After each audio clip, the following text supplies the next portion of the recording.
саламатсыңарбы жердештер? Бүгүн бизде Кадамжай районунун өкүлдөрү келип отурат.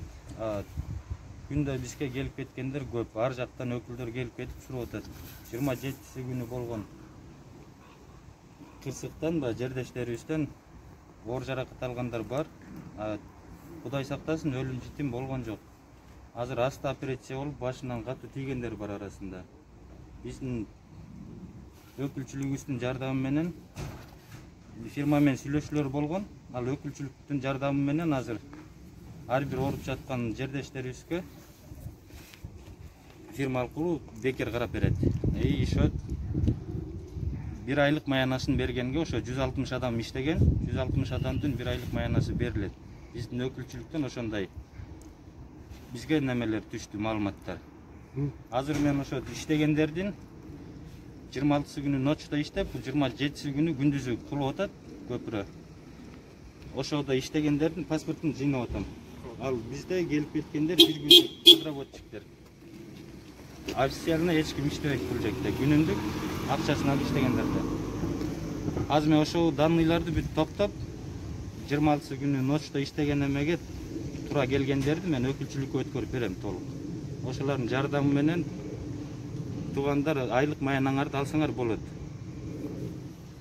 Өзүңөр таанышып кетсеңер? Мен өзүм Токтогул районунун Өзгөрүш айылынан болом, атым Жанарбек.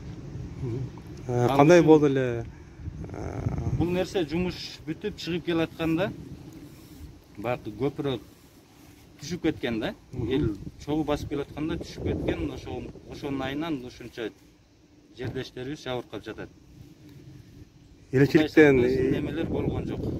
Элчиликтен келди элдер. Элчиликтен келди, ошо элчиликтин жардамы менен ошолордун сүйлөшүүсү менен ушундай жардам болуп турат. Мен ушул мекендештерибиз жакшы болуп кеткиче ушул жерде тикемен турам.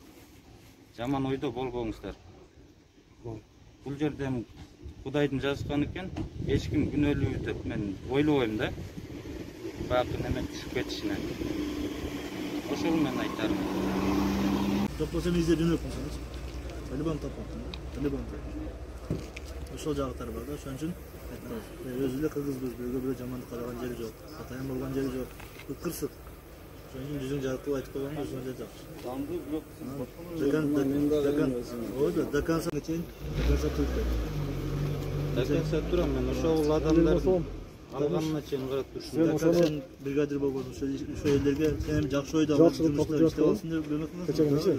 Адап келип жалакайын деген эмесин, үстүнөн акча жеген эмесин, туурабы? Сен өзүң акладың айлыгың бар да.